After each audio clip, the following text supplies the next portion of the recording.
Hi, welcome to Save the Track Bike, the Fixed Gear Cycling podcast. I'm Josh, your host. On today's episode, I have a conversation with Evelyn Sifton.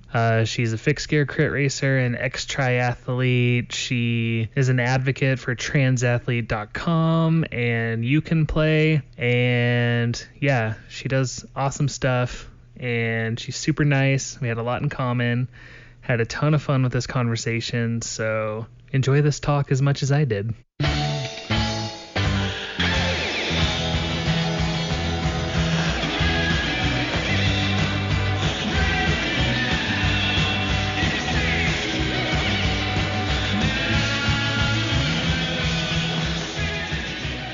All right, so I'm here with Evelyn Sifton, and do you want to introduce yourself?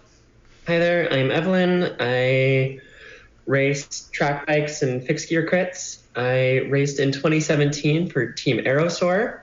I raced at the Red Hook Crit Milano. I raced at several races here in our local Eastern Canada scene and looking to expand and do a little bit more next year. Oh, that's awesome. So I kind of like to start these at the beginning, like how did you get into bicycles and what's your history with that? Yeah, of course. So I actually was never really that into bikes. They were always just kind of a means to an end for me. So growing up, I grew up in a really small town on a farm. And so bikes were the way you would get to the next closest person's house, which was 1 kilometer or 2 kilometers away, because you didn't have the option of walking or buses or anything growing up in the country. So I think I had just some crappy Walmart BMX was my first bike. Nice. Use that just for getting around as a kid, from farm to farm, visiting friends. But I didn't actually get into bikes until university. So for context, I had been playing volleyball at a very, very high level. I was going to provincials, going to nationals with a club team all through middle school and high school. Got to university and was told I was too short for the volleyball team. No. So at that point, I was like, well, now what? And a friend of mine at the time was, we both put on, some freshman weight. And so it's like, hey, I'm going to start running. And I was like, okay, you know what? I'll start running with you. And then, he says to me, I used to swim competitively in high school, so I'm going to start going to the pool. Yeah, okay, I'll join you for that too. Like, you'll have to teach me a bit. Like, I never swam competitive or anything, but sounds like fun. And then he, next thing, obviously the next logical step was, hey, I'm going to do a triathlon. And my thought was, I don't own a bike, but I'm down for this. I'm always a very easygoing and willing to try anything sort of person. So, the next week I went to a local bike shop and picked up a cheap, $600 rally road bike and did my first triathlon a month later. Dang. And I was hooked. That's awesome. Triathlons are intimidating to me. They're still intimidating to me, and I raced it for 4 years. I raced triathlon, and they're still intimidating to me. Yeah, I could imagine. Yeah, and then I raced 4 years for the University of Ottawa triathlon team. So after that summer, I actually joined the team the next year and spent my university degree racing triathlon. So how did that transition into track bikes or racing fixed gear crits? So my first fixed gear was actually in my 3rd year or 4th year of university. Okay. I bought it as a winter beater. It was something that was purely just for, beating up, riding through the awful, salty, gross conditioned Ottawa winters we have here. I feel you. In Denver, it's the same thing. Yeah. So it definitely was a good idea just for the maintenance. And, I didn't want to take my carbon Cervelo out. Yes, I was a dentist at one point and rode a Cervelo. I still get flack for riding a Cervelo for a good 4 years of my life. And it was purely just a means to an end for me. I had that bike for a year. And then one morning I step out onto my patio and the bike has been stripped. No. Every part except for the frame is gone. So I posted about it on Reddit Fixed Gear Bicycle. I was like, kind of this sucks, and just posted the picture. And someone commented and was like, hey, I looked through your post history, noticed you're from Ottawa. I've got some free parts. I'm from your city. I've got some parts kicking around if you want them. So message back and forth, ended up meeting up with this guy, and this person ended up being Mike Norton, the founder of the Aerosaur Cycling Club, which is Ottawa's fixed gear cycling club/team.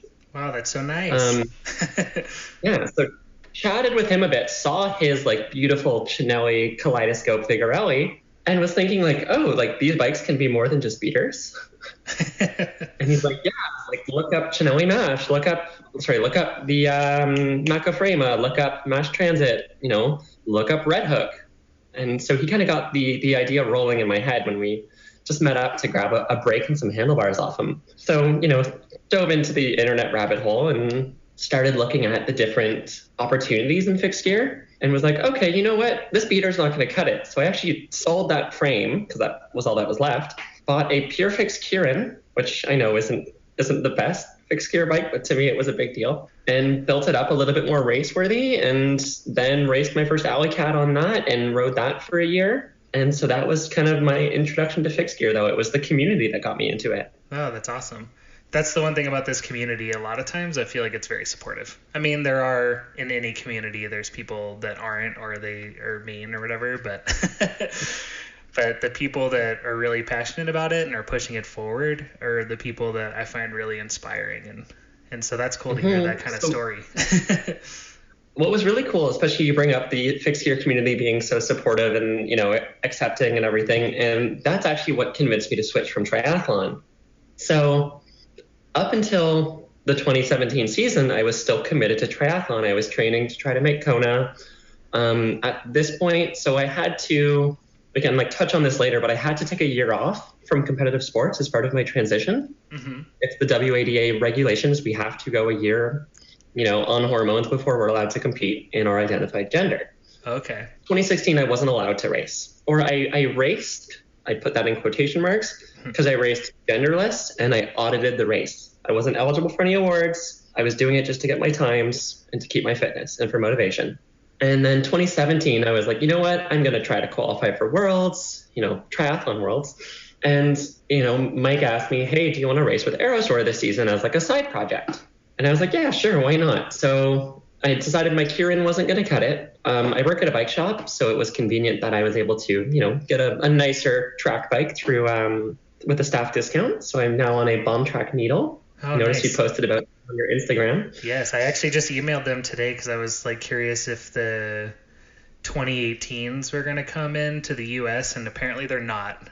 And I'm very sad. We can get them. We can get them here in Canada. So I mean. Okay, maybe I need to take a trip to Ottawa. Yeah. But so I bought the Bomb Track Needle and went and did my first, fixed gear crit. And this was also my first bike race. I had done, time trials, but I'm not going to count that, on my Cervelo. And I had done, triathlon, but this was my first bike race. And I remember it was me and Mike in the car. And then we had two other friends, two other Aerosaur teammates in the other car. And I was saying, what happens if someone gives me shit? Because unfortunately in triathlon, I had experienced discrimination. Yeah. And I had experienced, competitors making snide comments about how if I beat them, I had better let the world spot, what we call roll down, aka give up the world spot so the next place competitor could have it.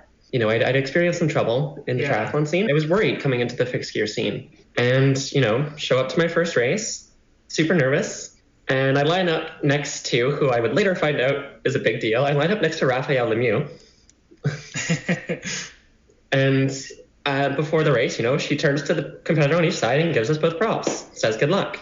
There wasn't any snide comment. There wasn't any weird looks.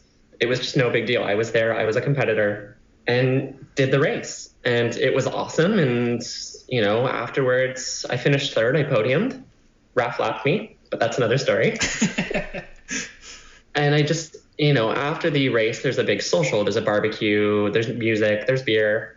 And I felt accepted. And I was, socializing with everyone. And people were coming up to me saying, congrats, asking me about my experience in bike racing. And it was just so amazing how welcoming the community was that I actually was like, you know what? I'm going to make this my focus. And I sold my tri-bike. I completely switched my training focus. I stopped swimming, stopped running, and I focused purely on cycling. And it eventually brought me to Milan, and then eventually brought me to kind of a higher level of competition. Wow, that's awesome. That's so good to hear. I love that. Yeah, it was just amazing. I couldn't get over, especially coming from a sport where I did experience discrimination, to a sport that there was none, to a sport where I felt so welcome. That's good to hear because, you kind of see the stories and, I have a really good friend of mine came out as trans a few years ago and I've known her for over a decade since we were like in high school and stuff, and like just hearing some of the stories that stuff that she went through and all that stuff, it's like it's so hard to understand like why people are like that, you know, and like just hearing that there is a community where you could come from one sport to another where people were accepting and you weren't getting any of that, that's just really inspiring and makes me really happy about this whole thing. No, I was definitely happy to, you know, have become a part of this culture because I'd been so accepted in the Montreal scene. I was worried when I went to Milan, my first international race, you know, if I was going to get that same level of acceptance there. Because I was traveling alone. I didn't have any teammates with me. I didn't know anyone other than Raph. But on race day, Raph is like in the zone. She doesn't talk to anyone. I understand that. I get really nervous on race days.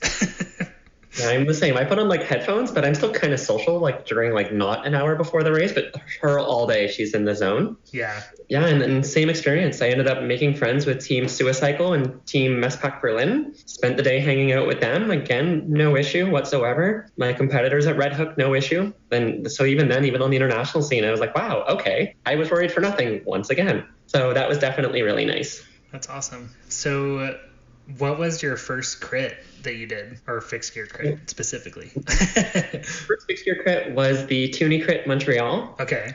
It was that first one when I showed up and was, you know, saying, what if I'm not accepted? Yeah. So that was my first crit, as I said, lined up next to Raphael Lemieux, who I didn't find out until later was a big deal because I was a triathlete. I didn't really follow this stuff. And then Laurie Coulombe, who's like a very strong cyclist from Peppermint Activia, a few other riders from iBike. You know, there wasn't too many of us in the women's field. I think only like 6 of us. But it was awesome. It was really cool. I ended up in the early break with Raph and Laurie. They eventually dropped me with, you know, 5-6 laps to go, but they took first, second. I took third. It was absolutely awesome. I had to learn to corner because time trial courses don't have hairpins. Oh, yeah. It gave me something to aspire to. The Toonie Crit course is pretty technical. It has kind of a, I guess like a 90-degree turn into a hairpin. So It's like a 2 90-degree turns. And then those turns like shed your speed into the hairpin. Yeah. It was a pretty tight technical hairpin. There's usually a fair few crashes. And then it's, you know, a long straightaway into a nice wide U-turn. Then again, you have the long straight through the start finish, and then that's the course. It's pretty short. It's only like 400, 500 meters. And you do a lot of laps. They don't even bother counting the laps. It's actually a 30 minutes plus 5 laps is the format. Okay. That's similar to the one crit that I did last summer. It was 40 minutes plus 5 laps or something like that. It was intense. Yeah. So 2017 was your first summer of crits, right? Yeah. The summer that just passed was my first season of racing fixed gear. Okay. And what were some of your favorite races that you did? So I ended up doing, because I loved it and the social scene surrounding it so much, I ended up doing the Toonie Crit, all 5 of the series. Okay, so it's a series. So I did the whole 5-race series. That was sweet because every race I got a little bit closer to Raph. So, you know, at the end of the first race, she lapped me. Second race, she, you know, was 3/4 of a lap ahead of me.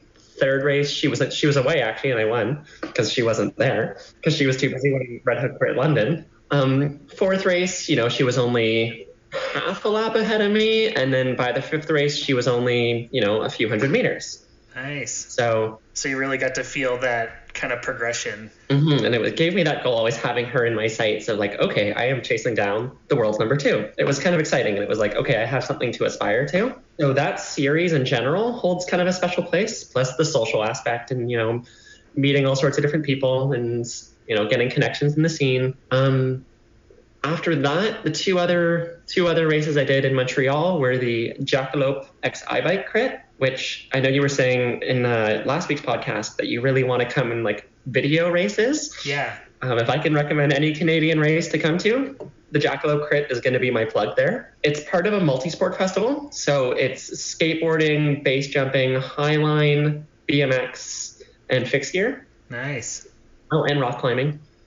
But essentially, it's like a full weekend-long festival, fixed gears on one of the days. The course is in the Montreal Olympic Park. And it was essentially just 2 long, like, C-shaped straightaways with 2 hairpins. That was the course. Dang. So it was super fast. very, very dangerous. We had teams come up from New York. We had teams in from the Netherlands. So that was kind of the really exciting race. And I finished third at that one, behind Raf, of course, in first. And then Chelsea Matthias of Laser Rodiguera in second. Then we also had, here in Ottawa, we actually host a race. And I know that you love hill climbs. So again, if you're going to come spend some time in Ottawa, we have Battle of the Gats. It's an uphill fixed gear race, so it's in Gatineau Park, which is Ottawa's main, training grounds.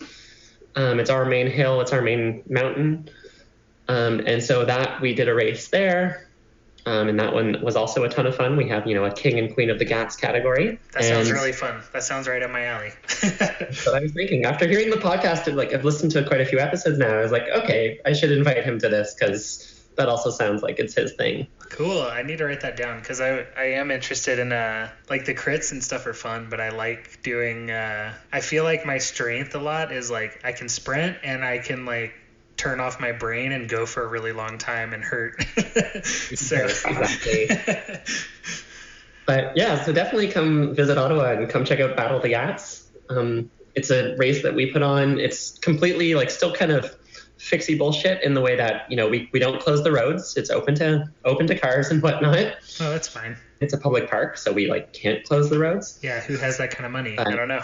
That's for sure. But we had a lot of awesome sponsors that made it happen, and it was a really rad event. It was the second year in a row we've done it, and it's going to become a staple in the series. So I'll definitely have to get that info and post about it and help promote it however I can. So, because I'm all about that's part of the reason why I want to do this is there's so many races and fixedgearcrit.com is really filling in kind of a gap, I think. And then so I was just thinking, what else could I do that's my strength? And I was doing some environmental activism years ago. And I remember we were putting on this event that was at the Denver State Capitol, and we were on the radio, and afterwards my friend was like, you should do a radio show. You have a radio voice.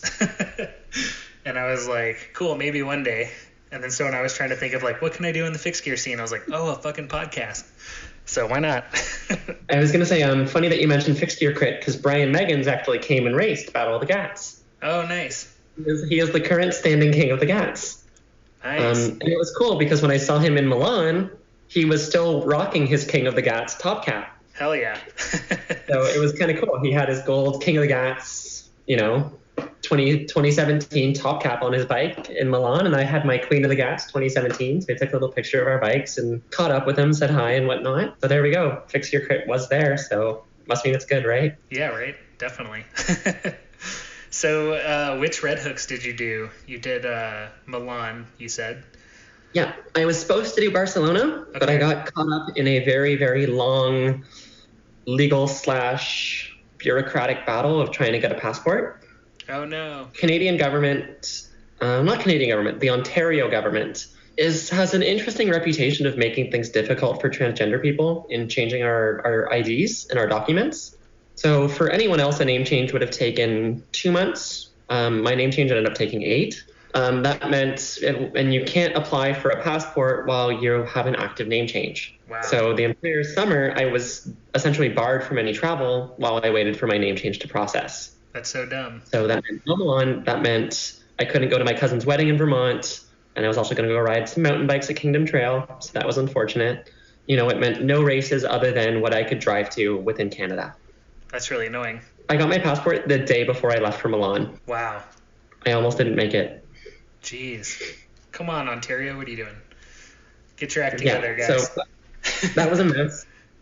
But I made it to Milan, and that's what matters. Yeah, that's awesome. And then next year, I'm pulling the strings right now to make the entire series happen. I have an interview with a team. I won't give the announcement here, unfortunately. That's okay. I have an interview with a new team in 2 days to talk possibilities and make sure our goals match up. But I'll be in new colors next year. You heard it here first on Save the Track Bike. Yeah. That's awesome. So the plan for 2018 is to try to do the full Red Hook series is your goal. Yeah.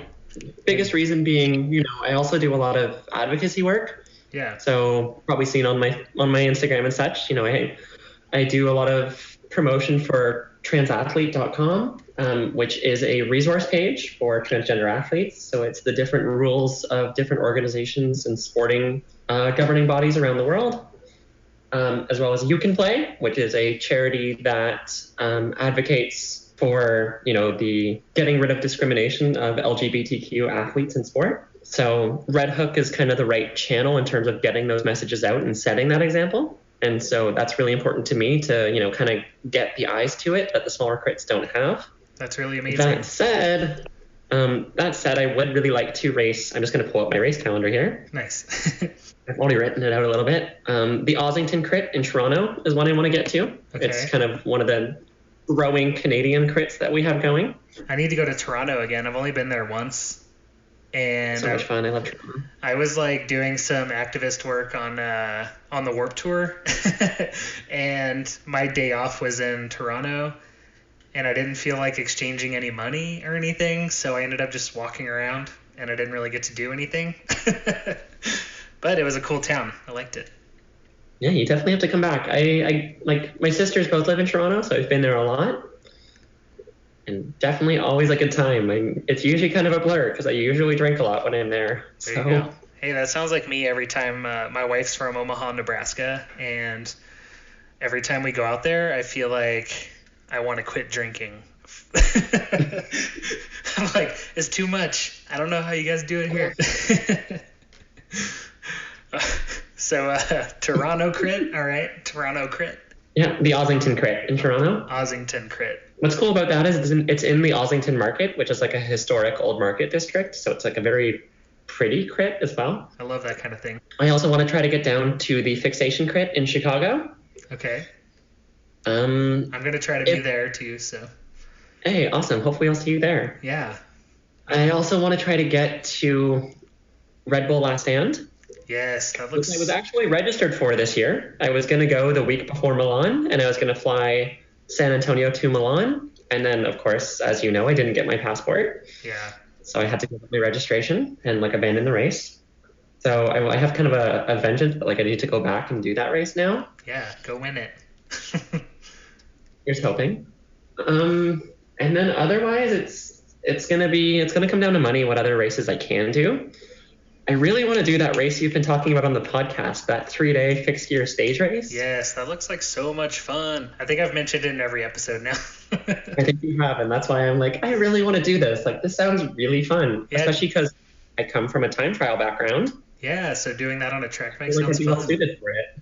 Yeah, there's some local time trials in Denver, every Thursday. And so when Scott and I were doing our episode, he was like, well, I don't think they care what kind of bikes you bring. So we were just let's just show up on track bikes and do a time trial with them. That's what I'm doing here, actually. Next summer, we have also, I think ours are Tuesdays, but we have a Tuesday night women's time trial here in Ottawa. And I was going to start showing up to those this coming year. Oh, that sounds fun. Mm-hmm. Yeah, that 3-day race seems like a blast. Josh and Scott, I think the state team went and did it, and yeah, just the way that they were talking about it just seemed like a really fun experience, and I was surprised that more people haven't heard about it. So if I do talk about it on every episode of this podcast, I just hope that gets more people out there.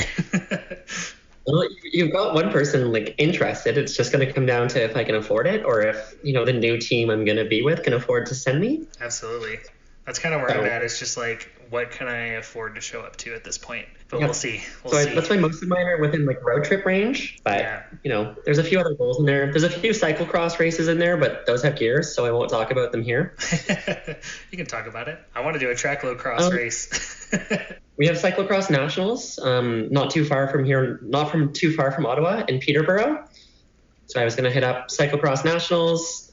The Pan Ams are in Midland, which is kind of close to London, Ontario. And then I was also going to hit up the Trek Cyclocross World Cup in Waterloo. Again, keeping everything in road trip range. I want to do, on my way back from Brooklyn, I really want to hit Mount Washington. Okay. And film almost a vlog of climbing that, speaking of your fixed gear hill climbing. Yeah. And on my way home from, Brooklyn Red Hook and the entire Red Hook series. But going to road trip to Brooklyn, and then on my way back, hit Mount Washington. Nice. Do you have a YouTube channel? Not yet. Stay tuned. Okay. Maybe once I'm recovered from surgery, I'll probably start on that project. Right now, I'm still pretty not mobile, and yeah. Yeah, understandable. I'm kind of like waiting to really get mine going until race season starts. So Yeah, kind of the same here. Like I'm gonna start doing some of like the race prep, but it's gonna kind of wait till can ride outside and we don't have a blanket of snow. So yeah, I feel you.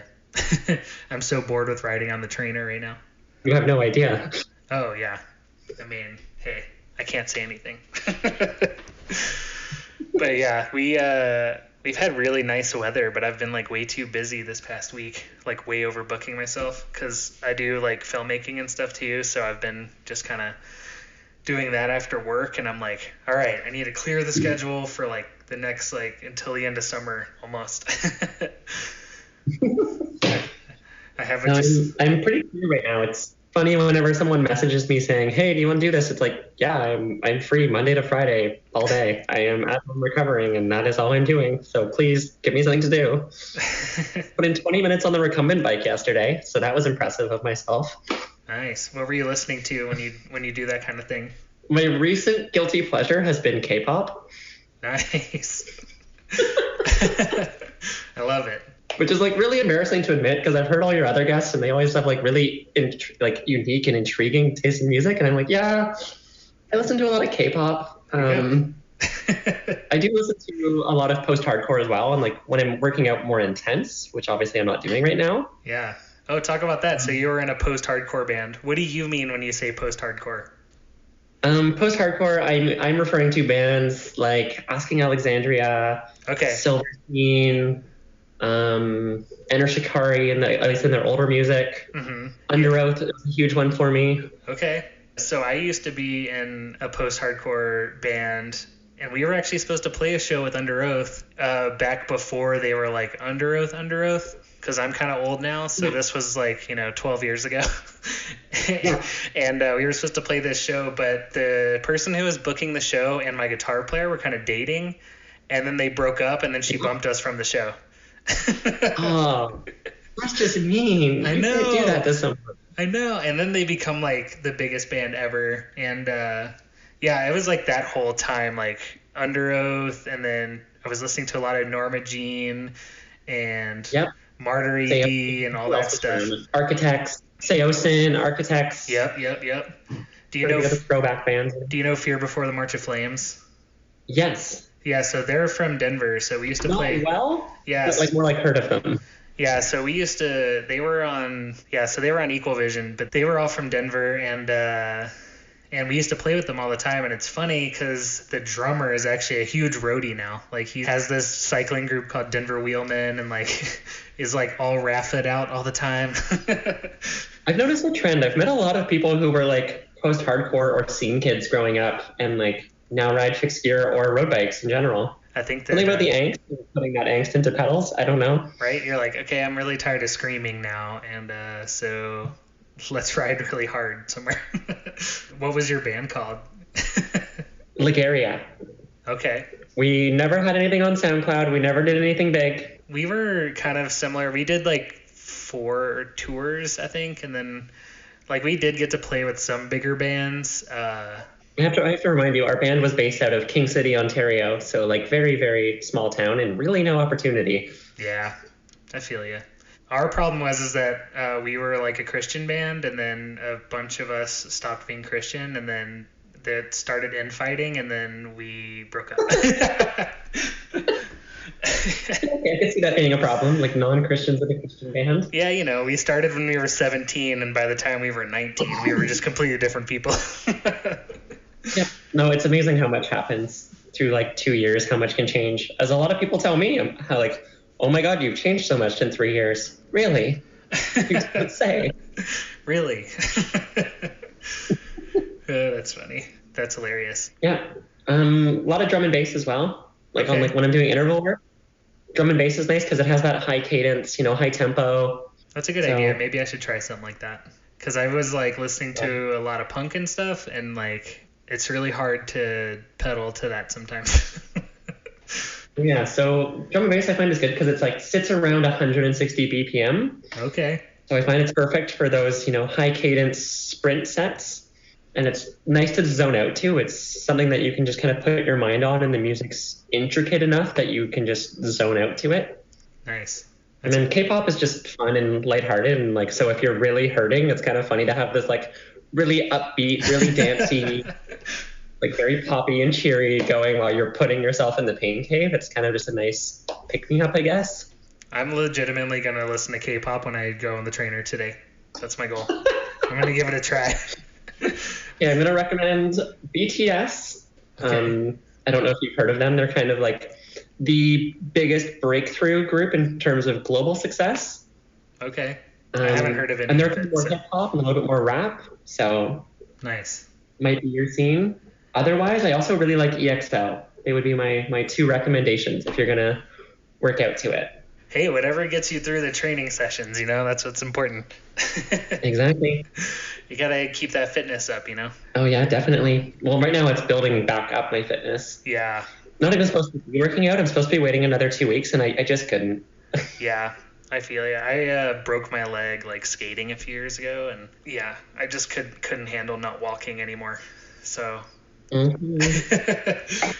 Luckily for me, I was able to walk. I think on like day 2 or 3. I was walking. The nurses told me that I was walking like more than anyone else had ever. Nice. The nurses and like some of the other patients at the aftercare facility started calling me Sporty Spice.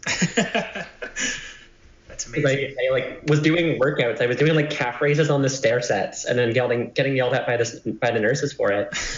I left the hospital and went for a 3K hike in the park across the street from the hospital, and then got home and got yelled at. I can see why you're like just jump into the fixed gear crits and you're getting like third and quickly progressing. You seem like a very motivated person, which I really am inspired by.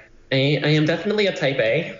A-type, type A, whatever you want to call it. Yeah. I'm a bit of a getter and a bit of a go-getter. So yeah, definitely I don't sit still, and I don't like doing nothing. Even now that like I'm recovering from surgery and whatnot, my condo is spotless. I've been cooking really nice meals. I've been baking. I've been being as productive as I can without, doing much fitness. I'm trying to get to that point for the first time, baking my own bread, keeping this podcast going every week, I'm like, I'm figuring out in my 30s, finally getting there. There you go. Better midlife than never. Not even midlife, quarter life crisis they call it. Yeah, let's go with that. Woo. I'm gonna at least be 90, There we go. So a third of life crisis. Yeah, a third. Oh wow, that's scary. Sorry. Like cause existential dread. I'm sorry. Yeah, right here today on Save the Track Bike, Josh goes through an existential crisis. Thank you.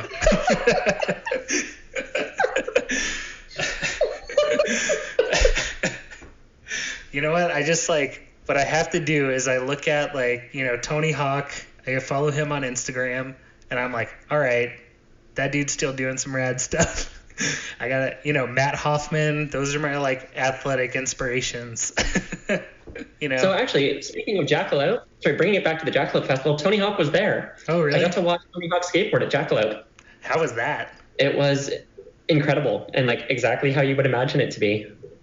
I feel like he probably would just put out this energy of I know exactly what I'm doing, and I'm gonna do some wacky stuff. It was really cool. It was definitely the highlight. After racing and you're exhausted and a little tipsy off Four Loko because that's what they were selling. It was disgusting, but I drank it. Nice. Yeah, it was really cool though to see Tony Hawk and a lot of the skateboarders and a lot of the rock climbers and watch all these other professional athletes just absolutely kill it and be really good at what they do. Oh, that's awesome. I love that kind of thing. That's why when you mentioned that festival, I was like, oh, this sounds like a lot of fun because I just I like watching all those kind of sports. One of my friends is a photographer for the X Games, and I was kind of jealous. And then I was like, why aren't fixed gear crits in the X Games yet? That needs to happen. Yes, and yes. Hey, X Games, put us in there. I want to see fixed gear in the UCI is what I want to see. Yeah, that'd be really cool. I don't know if you saw, UCI now has the UCI Urban Cycling Championships. Interesting. What is that? Have you watched that this year? No. So the Urban Cycling Championships they added a few new sports under the UCI banner. So they added trials mountain biking, freestyle BMX, and four cross, which is like border cross on mountain bikes. And it was super exciting. And I was like, why isn't fixed crit on this? Like, we are urban cycling at its finest. Exactly. Why is fixed gear not a discipline in this? Yeah, I see people riding around cities on track bikes all the time. Rarely do I see people hopping around on trials bikes. Exactly. It's like also Canadian cycling refuses to touch fixed gear right now. Yeah, I think USA cycling is just now coming around. Yeah, and Canadian cycling, we actually tried to organize a crit on top of one of our local crits here in Ottawa. We're like, hey, can we add a fixed gear discipline? And Canadian cycling was like, no, you will lose your insurance and like your sanctioning if you include a fixed gear crit in this event. So we're like, oh, well, we'll just keep doing our little underground races then, because we can't get the insurance for it from Cycling Canada. Yeah, especially you look at all these other sports, like mountain biking is not the safest sport in the world, and BMX is not the safest sport in the world, but they're all embraced. Even road crits are dangerous. Like, you see road bikers crashing all day at crits, It's not like only a fixed gear thing. No, definitely. So hopefully Cycling Canada will eventually come around and start, sanctioning some races. But right now, no, they refuse to touch fixed gear. That's a bummer. Yeah, I'm glad to see USA Cycling is coming around, and we had one USA Cycling crit that happened in Denver, and they added a fixed gear category, and it went really well, and everybody was really stoked on it. So it was really funny though, because the announcer just kept being like, "I feel like I'm at the Velodrome," and we're like, "Yeah." I think he said it like 15 times throughout the day.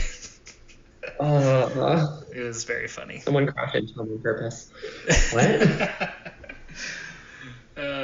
Yeah, there were road crashes all day, and we only had one fixed gear crash. So it's because we ride smarter. I'm sorry, but like fixed gear riders, we ride a little bit more intelligent. Like, we're reckless, but we're weirdly not as reckless as road riders. Yeah, actually, like the road team that was there that put on the race even said that. They were like, "Oh, their cornering like is on point." So it's funny, in cycling, I have crashed. How many crashes have I been in now? Not including mountain biking. Mountain biking will be in cyclocross. I'm not going to include here. In like road cycling, I think I've only ever been in 2 crashes, both of which were on bikes with brakes. I've yet to ever crash riding brakeless fixed gear around the city. Yeah, the only crash I've been in that wasn't involved in ice was and those were all just like these nice little crashes where you're like, uh-oh, there goes my wheel, and then you're sliding on the ground. Just commuting to work, But the only one I ever really got in on, and this isn't saying that if you feel comfortable riding with the brake that you shouldn't, but I had a front brake, and I almost like a car pulled out of a basically ran a stop sign, and then instead of like turning or something like I usually would, or like try to go around or whatever, I slammed on my front brake and just completely went over the handlebars. And fortunately I was okay, but at the same time, like a year later, 2 of my friends were in very serious bicycling accidents, and both of them were just on road bikes. So I don't know, whatever. But I'm just saying that, like, if you are aware of what you're doing and you're comfortable without a brake and you're racing and stuff like that, I think it heightens your awareness a little bit a lot of times, and it makes you ride safer, for real. Yeah, I find I ride way less reckless. Like, 'cause I ride around the city both on my fixed gear and on my cyclocross bike. I find I ride so much more reckless on my cross bike versus on my fixed gear. I'm like, okay, I am riding a death trap. I need to be more cautious. I need to be more aware, distracted. So definitely notice the difference of like riding a brakeless bike makes me more aware and almost more safe, I want to say, in a weird way. I ride safe. Let's say that. Yeah, I always tell people that I don't ever advocate for somebody to like ride brakeless fixed gear, like if they don't want to. But if you're smart and comfortable on it and you have the bike skills, then I feel like it's safer when I'm on it. I feel more comfortable because honestly, like, this might be because of my attention span. Sometimes when I'm on a road bike and I'm coasting, I'll like zone out. So really embarrassing. One of my crashes this year was I was on my cyclocross bike. Oh no! On my cyclocross bike, I do like every 1 or 2 nights a week I do Uber Eats delivery on the bike here in Ottawa. You can spot me on my pink truck from a mile away. Nice. Oh, I want that bike. I want a pink bike. Okay. Pink rocket? Yeah, I have the hot pink rocket. It's beautiful. I love it. I always see somebody riding that same exact bike around Denver, and I'm always super jealous. There's 2 of us in Ottawa, actually. We call ourselves the Crockett Rockets. I love anyway, actually, no, there's 3 of us in Ottawa that have the same bike, but it's okay. So I was riding around looking for the address to deliver this food to, and I went right into the back of someone's Hyundai. Oh no! The drifter right through their rear tail light. Had to pay $300 to fix their tail light. Spilt the food. It was just bad. Yeah, I actually I have never done this before on a track bike, but I was just riding. This is embarrassing. Why am I telling this story? But you just did, so hey. I just told my embarrassing story. Exactly. Make me feel better about myself. Right. So I was on a road bike, and I'm just riding, and I just remember I was coasting down a hill, and then I'm just listening to music, and I just completely zoned out, and I did not turn, and I just rode into the grass. And I almost crashed, but I was very fortunate that I did not. So, but it was still very much people were looking at me what the fuck? Because it was in a very popular riding area, so there was a lot of bikes around. Yeah. Oh, I forgot to mention with my going into the back of a Hyundai story, there was someone sitting in that parked car. Oh no. So she came out and looks at me. Her first thing is, "Are you okay?" Which thank God she didn't open with yelling at me. Yeah. And I was like, "Yep, I'm fine. Just give me your phone number and let me know how much it costs." I don't want anyone to know about this, and yet here I am talking about it on a podcast. There you go. But, how's the bike doing? But the bike was fine actually. I had to bend the drifter back into place, but that was it. So I was pretty happy with how it all turned out. Hey, that's good. So the cross bike is tougher than the person's brake light. So perfect. Exactly. Cross bikes are tough. Yeah. So talk about your bike setup right now for your track bike. Yeah. So Oh, sorry. I'm getting a weird. Test 1, test 2, check 1, 2. Okay, check, I can check. hear you again. Perfect. Okay. So right now I am on a bomb track needle on the 2017, so the black and green. So pretty. I have. I really, really love this bike. I'm kind of hoping if I sign with a new team that I can keep on this bike, but I'll ride what I'm given. But I will still keep this and use it as a city bike, even if I am given something else. Yeah. But I'm on Tram Omniums. I'm on the Omnoms. So yeah, I have a Factory 5 lattice chainring. The Izumi jet black chain, and the chain and the chainring are courtesy of our Aerosource sponsor, Meraki Way. Currently running a 49-15 as my standard training ratio. In Milan, I was running 49-14. Kogel ceramic bottom bracket, Profile Designs carbon handlebars, Bontrager stem, Bontrager saddle. Yeah. Oh, and then right now, my training wheels are a set of Far Sports, just China carbons, on Novatec hubs, Michelin endurance tires. On race day, I run Woven, which is a local Ottawa wheel builder. Woven carbon wheels on Factory 5 hubs with Vittoria Corsa tires. Nice. What size tires are you running? 25s. Nice. I just switched to 25s and it's so much better. I love it. Yep. But I also just built up some H Plus Sun Hydro rims for my training and stuff. And they make the tires so much wider, and the cornering is fucking amazing. I love it. I love it. But yeah. Have you ridden cotton walls yet? No. Oh, you need to get on cotton walls. Okay. They're so nice. All right, I will do it. It's like riding on butter. I got really pissed off because I had a week where I literally went out on one ride and got 3 flats, and then I was like, fuck it, and I bought some thick slicks. And man, I hate the way they ride, but I haven't gotten a flat. So once race season starts, though, I'll find some better tires. Yeah. So my cotton walls, I do not ride around the city on. Yeah. They are only race day. They puncture so easy. So, training, Michelin Endurance, race day, Vittoria Corsa. Nice. I actually just put some cross tires on because I have an all city that I use for commuting, and I just put some cross tires on it because it's snowing and stuff, and it's so much fun. I keep taking like detours onto gravel trails and stuff. I wish. The bomb track won't take any bigger than a 25, so kind of limited to that. Yeah, that's how my race bike is. The 25s clearance is very tiny right now. It's very tight. Exactly. Yeah, mine, I can fit a piece of paper between my rear wheel and my frame, and that is it. Yeah, I'm kind of at that point right now too. So are you a video fan? Because I always like to, since I'm a filmmaker, I always like to talk about videos. Ooh, I actually don't watch too many fixed gear videos. I do like, like the Red Hook recaps and stuff that they do. So like the Red Hook crit doc, quote unquote, that they did on YouTube. Mm-hmm. Really disappointed that there was no women's representation in that. So get on your game, Red Hook.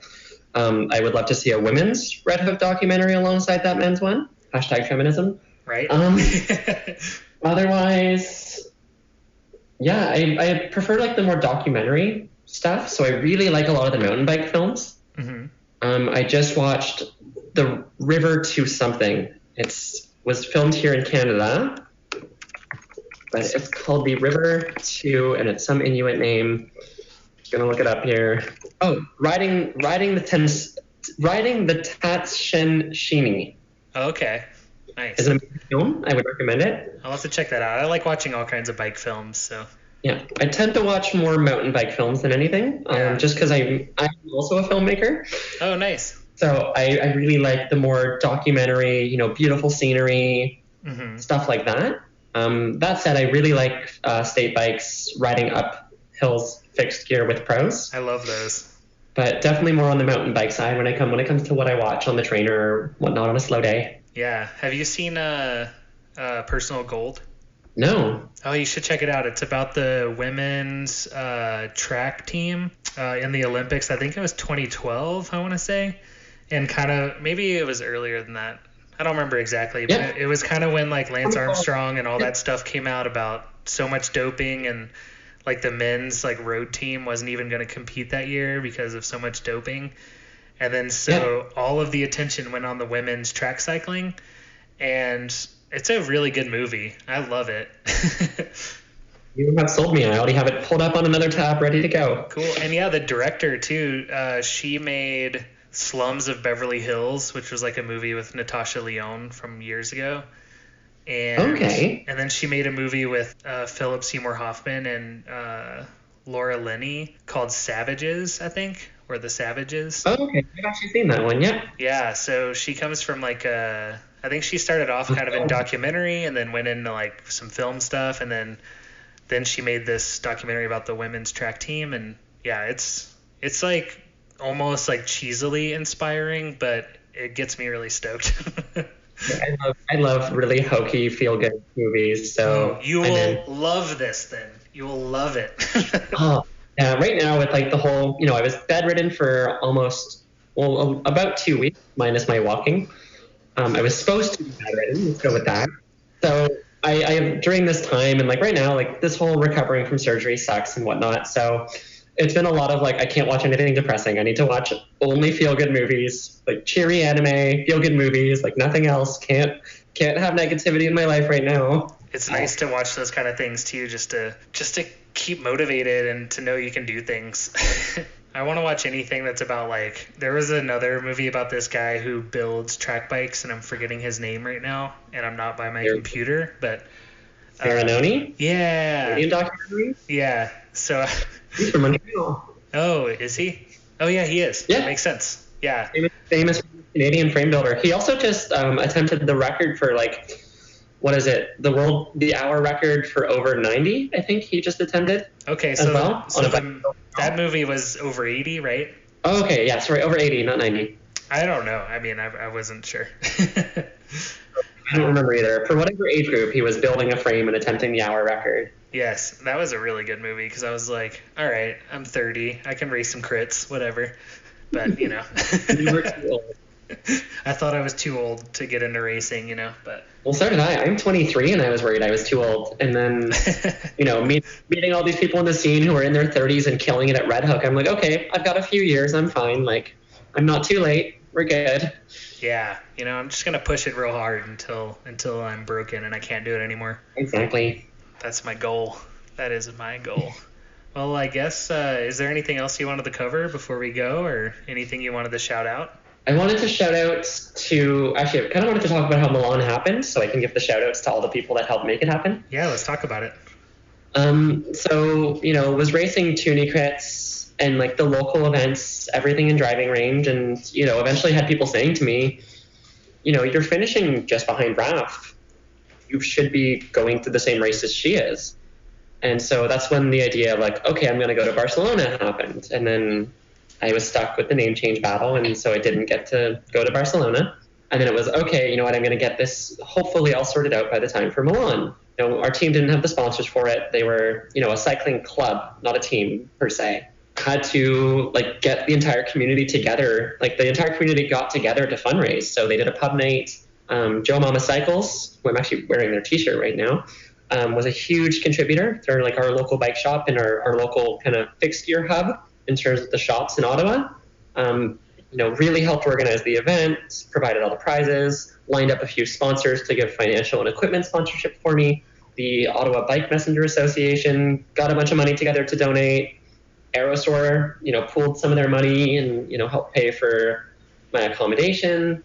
So it was just awesome to have this community get behind it and be like, yeah, let's send her to Milan. Let's make this happen for her. So definitely wanted to give those little shout outs to all those groups, Ava Cycling, Joe Mama Cycles, Aerosor, the Ottawa Bike Messenger Association, Hexagon Cycles, the groups that really made moving my cycling to the next level possible.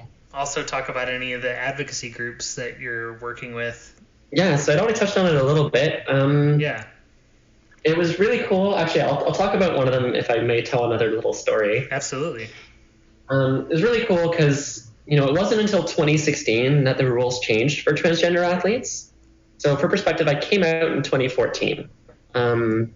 So at which time we still had an organization called CAMH running the transition process for transgender people. And so there was a 9-month wait list to start hormones. Also, disclaimer, not every trans person needs to go through a transition. Not every trans person needs to have hormones or surgery, but it was something that I personally wanted. So that disclaimer, just wanted to, everyone's different. Of course, yeah. But they had this 9-month wait list. And so I had to, wait the 9 months and then start hormones. And at the time, though, you weren't allowed to compete in your identified gender until you'd had surgery. That was the rule from 2013 onwards, was you had to be post-op.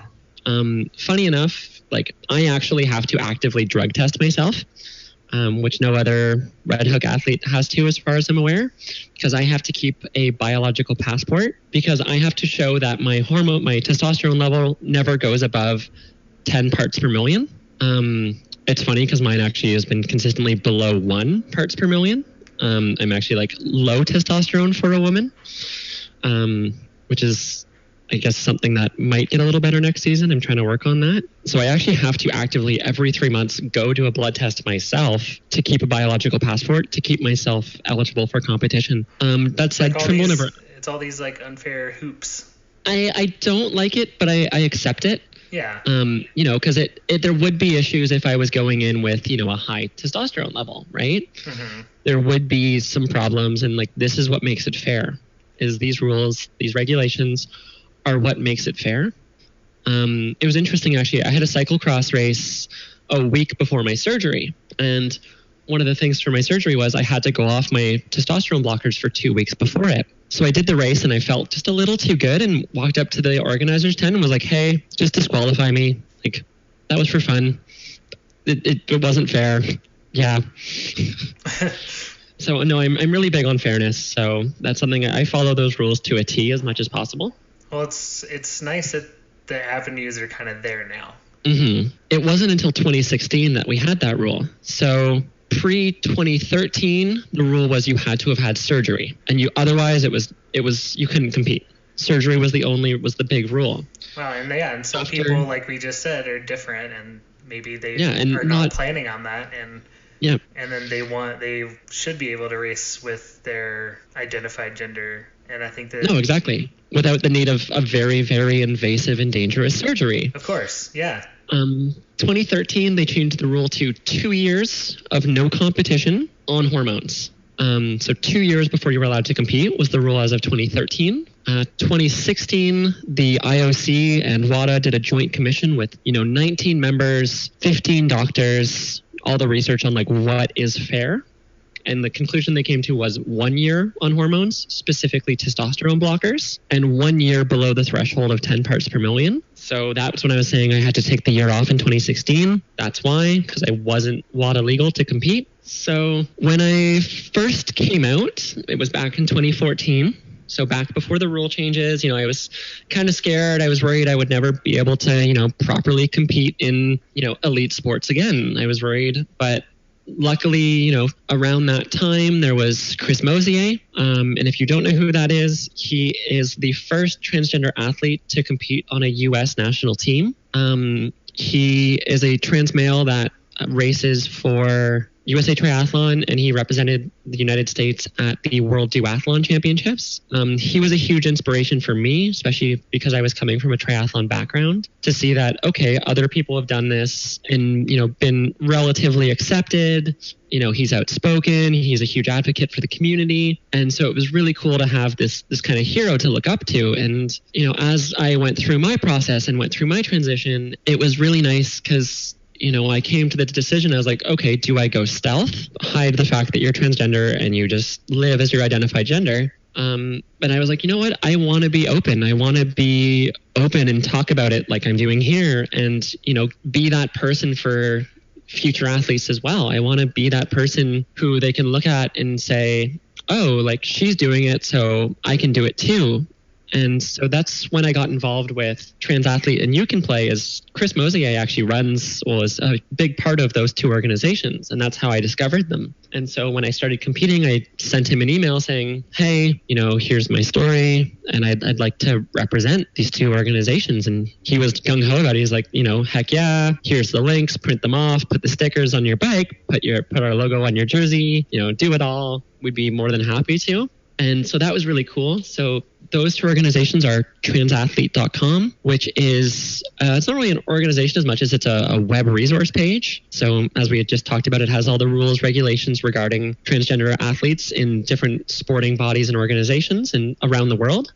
The other one is You Can Play, which is a charity/movement which fights discrimination of LGBTQ plus athletes in sport. What's really cool is it doesn't just advocate for like LGBTQ participation, but it also is there for allies as well. So it has resources on, how to be a good teammate to a LGBTQ plus person, how to be a good coach, how to be a good spectator. It covers all aspects of sport. And they were a really big organization for me growing up, especially because I grew up in a conservative town. And so it was nice to see these things existing. On the local level, I'm an ambassador for Dapper and Daring, which is an Ottawa business directory for LGBTQ plus businesses, because I've also experienced discrimination when shopping, haircuts, different things like that. I've experienced, discrimination from businesses. So their goal is to, have a directory of, okay, I want to get a haircut. Which salons are, very LGBTQ friendly? I want to go dress shopping. Which stores are friendly, et cetera, et cetera. That's awesome. Mm-hmm. Are there any bike shops on there? I'm not sure. I should make sure that Joe Mama Cycles is on there, because I know that they're accepting, because, well, they sponsored me all year. Cool. And they were a huge help for me. They were a huge supporter of me, probably my biggest. So if they're not on there, I'll get them on there. Awesome. Oh, that's great. Yeah, I had one other thing I was thinking while you were setting up that I wanted to plug. Okay. I'm in a documentary. Oh, you are? Yes. What is it? So I'm just finished filming, actually back in November, I finished filming a documentary with Vice Media. Oh, nice. Which will be premiering in February, called Marching to the Beat of Your Own Drum. And it's a series of mini documentaries about athletes who are doing things different. So like unique stories, unique sports, So there's like myself, a ballerina, an archer, a whole series though about young athletes, active, healthy living. But so definitely check that out when it comes out at the end of February, my episode in particular. Definitely wanted to plug that, Vice Media. Yeah, I'll definitely post about that when it comes out too. Yeah, and I thought it was cool that when you messaged me that you're like, oh, I discovered you from the Fixed Gear Crit article. Because that was a big takeoff point for me. It was the Fixed Gear Crit article that got me noticed by Vice, got me noticed by you. Hopefully other things to come. Yeah, I just think it's so important because I think that because one thing that does bother me about pretty much every sport is just the lack of representation a lot of times, especially in media because there's so many women that cycle, there's so many queer, trans, like non-binary folk that are cyclists and all this stuff and are really good at what they do, and they don't get the representation on videos, on many podcasts, stuff like that. And so no, definitely, I just love like when that kind of thing can happen. If I can do anything to like put it out there more and like have people be seen and counted, then I want to be a part of that. No, and I definitely admire what you're doing with, getting more of the women on it and, bringing on trans and non-binary folks, more women. Trying to get more variety. Women, more bikes, more often. Yeah, because I was thinking about that too, is like I'm watching like MASH and I watch like Macaframa and I watch like all these cool videos and stuff. Men. Yeah, there's never like videos of like women like doing rad stuff. So my biggest problem was that Red Hook Crit documentary only talking about the men's side of the field. Yeah. I love Red Hook and I love what Trimble and racing is doing, but like that was like, oh, come on, like you've done such a good job of equal prize purses for men and women, we both get to race on the same courses. It's not like the UCI where the women are like very much considered a lower class of racing. Like we are considered equal on the racetrack, but yet we're not getting the same representation. We're not getting the same sponsor money. It's kind of frustrating to see. So I'm hoping that more exposure, whatnot, will kind of bring more attention to the women's racing. For sure. And also get more women racing. Like our local race, the most we've ever had was 11 women. I would love to see that field expand to the size of the men's field, which is, 40, 50 something. It'd be so cool. Yeah, that was like the thing in Denver. We had 2 crits this summer and only one woman entered both of them, and she was 16 and she raced with the men. And she was badass for sure. But it was just both of the women's fields had to be like just integrated, and it was just her. Yeah, so we had in the Montreal scene, we had, men's had a Cat 1 and a Cat 2. Women's, we just had Cat 1, 2 because we didn't have enough to separate the categories. Yeah. Yeah, we gotta get people out there, Yeah. It's fun. It's exciting. Being on a bike, exactly, doing the things. I have this friend, Addie, here. I think she got a new job recently, but she was like main editor for Pretty Damned Fast. And I had no idea that she was doing that, and I thought that was really cool. So her and I are going to talk about how we can do some kind of collaborations with this. That would be awesome. Have you heard of Pretty Damned Fast? No, I'm going to have to. I've got a tab of just things that you're giving me to look up here. Yeah, it's just like a women's focused cycling blog, essentially. What? Yeah, it's really cool. They had there was a couple of fixed gear racers that wrote articles on there that I want to try to interview as well. Okay. I have like a stack of people right now, so I'm kind of trying to wait. Yeah, so you don't like have too many episodes recorded and like not enough recent stuff. Totally, because I'm gonna have. You want to keep it topical, right? Like. Yeah. So yeah, I guess that's all I have. I should probably stop this recording now. Hey, I want to thank you so much for being on this podcast. Thank you for having me. Did that sound really acty? Because it was. A little bit. But I really do appreciate you coming on this podcast. It was really fun talking to you. And yeah, I love it. No, I was really happy to be on. I really like what you're doing. I've been listening to the podcast weekly, so. Yay, that's so definitely good to hear. a fan of it. So. I've been getting so many like messages and stuff. I feel like, I'm doing something cool again, because it's been a while since I've done anything cool. Oh, nice. But yeah, I really appreciate you coming on and being so open and talking about things and riding bikes. Yeah, I am an open book, and I ride a lot of bikes. Cool. Yeah, keep us updated on the team stuff, and we'll get it all out there. Will do. And we'll get some representation in the sport and in media. Let's do it. Cool. Thanks again. Thank you. Bye. Bye.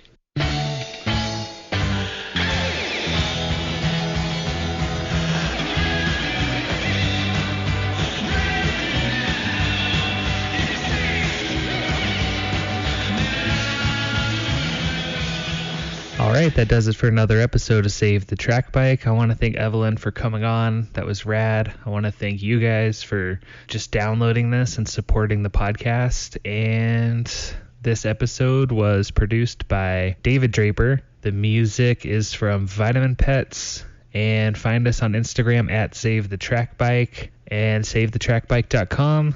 And also a special thanks to O Wheelie Bike Shop in Denver. Cool. Now go ride your bike, whatever bike, wherever you want.